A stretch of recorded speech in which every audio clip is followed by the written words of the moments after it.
بسم اللہ الرحمن الرحیم۔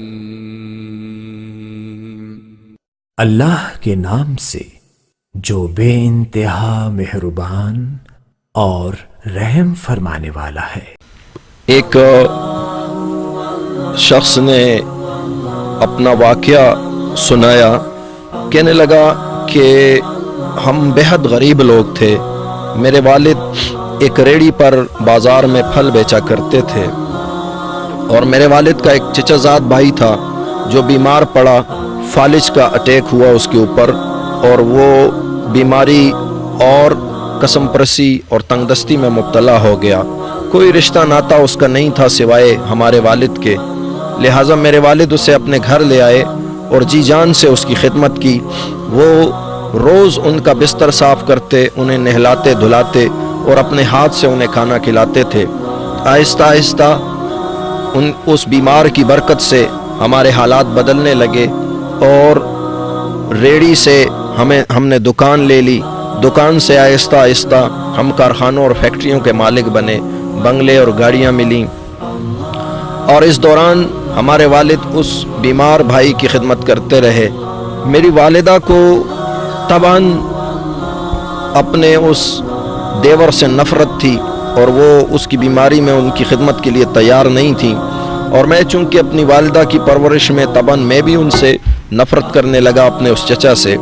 کچھ عرصہ گزرا، میرے والد دنیا سے رخصت ہو گئے۔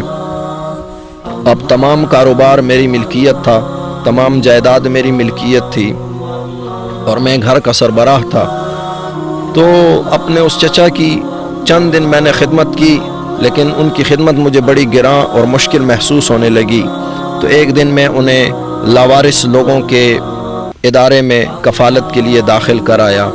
کچھ عرصہ گزرا تو میرے وہ چچا فوت ہو گئے۔ ادارے نے جب مجھے فون کیا کہ آپ کے چچا یہاں پر انتقال کر چکے ہیں، تو میں نے سکھ کا سانس لیا کہ ایک بوجھ میرے سر سے اتر گیا۔ لیکن اس چچا کی موت کے ساتھ میرے حالات بدلنے لگے، اور وہ جو برکت ہمیں اس مریض کی وجہ سے ملی ہوئی تھی، اس کمزور اور تنگ دست شخص کی وجہ سے جو برکت ملی ہوئی تھی، وہ اٹھنے لگی۔ آہستہ آہستہ گھر بک گئے، گاڑیاں بک گئیں، اور میں فٹ پاتھ پہ آ گیا، حتیٰ کہ اب میں مقروض ہوں اور مجھے کھانے کا بھی کوئی سہارا اور بندوبست نہیں ملتا۔ تو آج میں پچھتاتا ہوں کہ میں نے اپنے گھر آئی ہوئی برکت خود ہی اپنے گھر سے باہر پھینک دی، لیکن اب مجھے اس برکت کو واپس حاصل کرنے کا کوئی ذریعہ اور کوئی وسیلہ نہیں ملتا۔